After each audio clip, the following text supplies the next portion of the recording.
Chev, when you cast your mind back to that World Cup in 2000, what memories come back to you? Loads really. Great opportunity for us. There was a great bunch of lads that came through in that World Cup with James Peacocks, Paul Wellens, myself, Leon. So the memories of it were really good. It was just a real surreal experience for me, only having played 14 games before it. So to play in a major tournament, it was massive. It probably propelled my career really.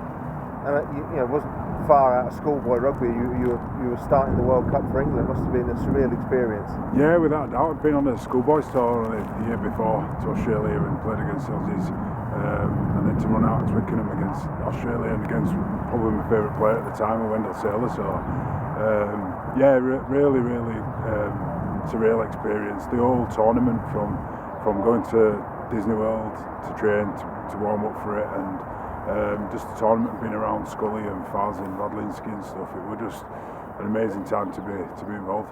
And there was a big contingent of Rhinos players. You mentioned Kev, Andy Hay, and a load of other players were involved as well. Did that help settle in the teammates being there?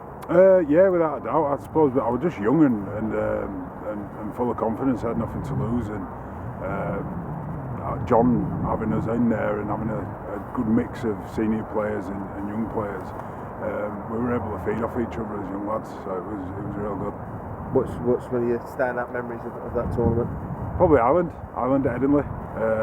Having the chance, we obviously played Fiji there, but I got over for a try, and it was a real nutty game really. It was Ireland's game to take, and we got through in the end with some nice play by Longy.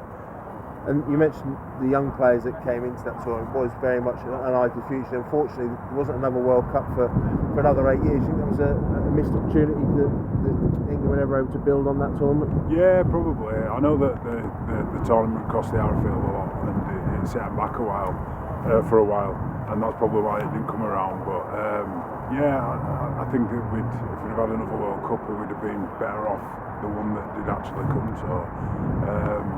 Yeah, it's a shame, but it is what it is, I suppose. And it's back to being a home World Cup this year. Sean Wayne's named a 35-man squad this week. Do you think England can have a chance of really challenging, obviously going one better than last time when they got to the final? Yeah, without a doubt. There's some really experienced talent in there now. John Bateman's obviously been over in the NRL and done well. And then you've got the likes of Aaron Newman and that coming through, Percival. They're getting older and they're getting more experience playing week in, week out. So exciting time for England. And you mentioned Harry Newman there as a former Rhino centre yourself. How excited to see Harry back on the field in the coming weeks? Yeah, I can't wait. He's done really well. The setbacks obviously a problem, but it's the comeback that counts. And been watching from afar, and he's really stood up to it, and he's matured a lot. So the setback is probably, as negative as it is, probably been a good thing for him. It's probably made him realise how much he's missed it, and how much he's got to go to get back in there and get back to form.